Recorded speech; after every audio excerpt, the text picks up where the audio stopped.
A ver, estas son algunas de las preguntas que llegan por Twitter, no te puedo hacer todas, pero a ver. Luis Rodríguez, que Numino, ¿cada cuándo usa el Metrobús?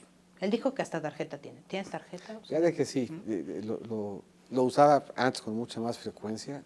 La verdad es que yo vivo muy cerca pues, de la estación del Bombilla y, pues funcionaba bastante bien. Entre otras muchas cosas, pedía los toros que te dejaban en la estación de la ciudad de los deportes. He vuelto a empezar a tratar de hacer una rutina, de hacer una vez por semana, tampoco mucho más. Lo he podido hacer 5 o 6 veces desde que llegué. Me parece que es un ejercicio que puede ser interesante en términos de acceso y de posibilidades de diálogo. Entonces, sí tengo tarjeta, tampoco es una cosa que haga de manera ordinaria, no me vengo en Metrobús a trabajar, lo he hecho 5 o 6 veces desde que llegué. Previo a estos desempeños, sí me parece que una de las cosas que se ha hecho muy bien en la ciudad es el transporte público y en particular la solución que se ha instrumentado en la ciudad y en el país de los metrobuses, me parece que es una solución inteligente, bien pensada, amigable con el medio ambiente y en lo que México hoy ha destacado. Pero sí tengo tarjeta, pues se la enseñamos a Luis el día que quiera. Ricardo Barinaga, ¿qué se necesita para ser secretario de Hacienda, Relaciones y Sedesol? ¿Relaciones, suerte o brain? Dices, brain. Yo creo que se necesita vocación, se necesita emoción de servicio público, se necesita compromiso con el trabajo y se necesita la buena fortuna de haber tenido gente dispuesta a confiar en uno. Yo estoy muy agradecido con el presidente Peña Nieto por las oportunidades que me ha dado, estoy muy comprometido con entregarle muy buenos resultados y estoy muy agradecido con el presidente Calderón por las oportunidades que me dio. Estimo y respeto a ambos. El presidente Peña Nieto tiene toda mi lealtad y todo mi agradecimiento. Requiere que uno tenga, no puede uno ser secretario de Estado si no goza uno de la confianza de quien habrá de ser su jefe, y yo les agradezco a los dos las oportunidades que me han dado. Me siento muy orgulloso de haber formado parte del equipo y de formar parte hoy del equipo del presidente. Muy bien. Así se llama, Alma Madero B. ¿El rol de la iniciativa privada en las iniciativas de Sedesol existe? Sí, ¿De qué manera? y es al final fundamental. Tenemos por lo menos 2 espacios de diálogo que son importantes. A través de Indesol, que es el brazo desde el que la Secretaría habla con la sociedad civil. Es un diálogo que involucra a casi 30,000 organizaciones de la sociedad civil en reconocimiento de que ahí hay capital social, de que hay talento, de que hay compromiso, de que hay intervenciones que funcionan, que reflejan a veces una creatividad y una flexibilidad que no tenemos en el sector público, pero que a través del diálogo podemos ayudar a escalar algunas de esas iniciativas y de incorporar algunas de esas mejores prácticas en nuestro propio proceso de diseño de programas. Y estamos queriendo articular, el presidente cambió oportunidades por Prospera y lo hizo pensando en darle a Prospera 3 dimensiones particulares. Prospera es un programa que está pensado para romper la pobreza de padres a hijos, de hijos a nietos, por la vía de la educación, de la alimentación y de la salud. Pero hay una convicción del presidente de que eso es muy importante, pero que la pobreza al final exige que haya inclusión productiva, inclusión laboral y que haya también inclusión financiera. Y eso solamente se puede lograr de la mano del sector público.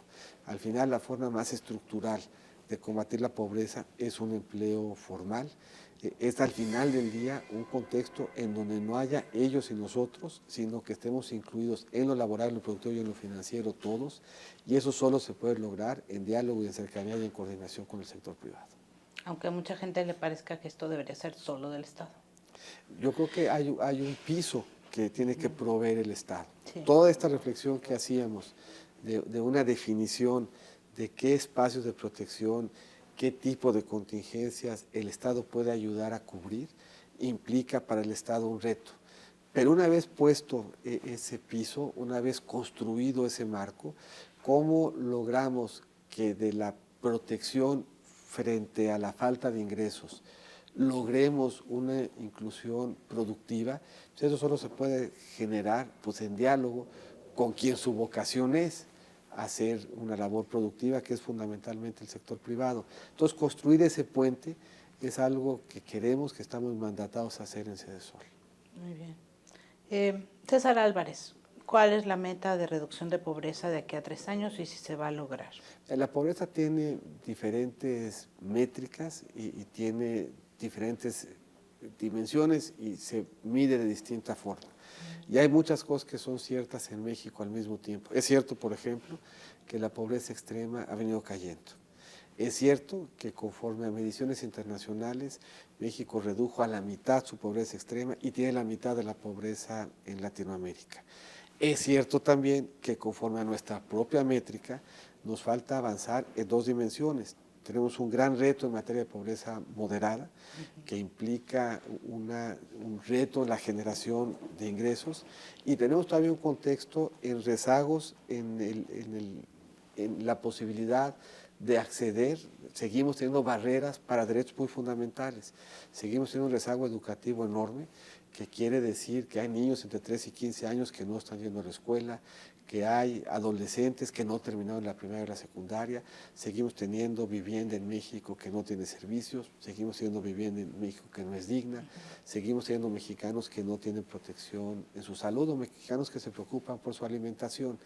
Eso es inaceptable y lo que queremos al final de la administración es que sean menos los mexicanos que estén... Pero menos, no te comprometes a una cifra. No, es difícil ponerle a eso una métrica porque es un resultado que depende sí del ejercicio nuestro y del despliegue de nuestros programas, pero que depende también del entorno que vayamos enfrentando y de la coordinación que vayamos logrando. Nacional e internacional. Don Miguel Valdés, fíjate, es una pregunta interesante, Zurdo MX. ¿Por qué dan tarjetas bancarias para agilizar apoyos para 65 y más y piden prueba de vida cada semestre? Creo que es un tema que tenemos que revisar. Ciertamente la prueba de vida es relevante para tener certeza, sobre todo cuando se da la tarjeta bancaria, pues de que efectivamente el apoyo llegue al adulto mayor. Pero también es cierto pues, que la prueba de vida implica desplazamientos, costos, y tenemos que encontrar una forma... de una persona pues, adulta. Una adulta mayor. Y tenemos que encontrar yo que una buena forma pues, de hacer compatible la certeza del programa con el tratamiento digno para adulto mayor es un tema en el que habremos de seguir reflexionando. Habremos de buscar otras experiencias, incluso en México.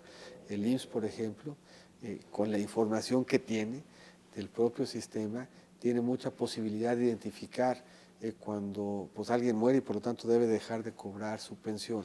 Entonces queremos platicar con el IMSS, saber cómo lo está haciendo, para ver qué otros datos tenemos y qué otra forma tendríamos que hacer de lograr los 2 objetivos, de lograr tener certeza de vida sin que eso implique desplazamiento y desgaste del adulto mayor.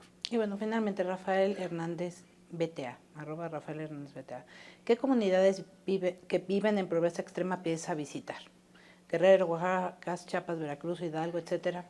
Sí, te estás caminando México, ¿no? Sí, le estamos dando queremos estar cerca, queremos estar en posibilidad de dialogar, queremos estar en posibilidad de tener vivencia pues, de los retos que se están enfrentando, porque de ese diálogo, de ese encuentro, van surgiendo. Tuvimos, por ejemplo, en un albergue de jornaleros. Y los problemas que a veces enfrentan los jornaleros son problemas que si no es a través del diálogo uno no hubiese dimensionado. Por ejemplo, ¿cómo le hace el jornalero para acreditar una constancia de domicilio, para acceder a un programa, incluso ese de Sol, cuando por definición pues, no están viviendo en su casa? El jornalero se mueve sin sus papeles. ¿Cómo le ayudamos a que desde el albergue pueda acceder, por ejemplo, a su acta de nacimiento? Hasta darse cuenta de que las condiciones de los albergues pues, requieren de ser fortalecidas, que el diálogo con los empresarios pues, requiere de generar junto con ellos condiciones de mucha más dignidad. Entonces, yo creo que el diálogo, la cercanía, el estar presente, el estar cerca, pues nos va a permitir justamente en ese diálogo y en esa sabiduría ir construyendo mejores programas. El presidente tiene muy claro, así me lo ha instruido, que no es suficiente hablar de pobreza, y que lo que tenemos que hacer si queremos tener mejores resultados es hablar con quien está experimentando esa condición para encontrar junto con él cuál es la mejor forma de ayudarle a salir adelante. Lo que debíamos de buscar es que en cada encuentro sintieran ellos un gobierno interesado en ayudarles y encontráramos la mejor forma de hacerlo. Por lo pronto sí estás más bronceado, ¿no? Se nos Sí. agrada mejor color. Sí, exacto, sí se nota. Además te tiendes a ruborizar, veo. ¿Verdad? Depende de las preguntas que me hagas. Muchas gracias, José Antonio. Gracias Ya, a ti. muchísimas gracias. Muchas gracias.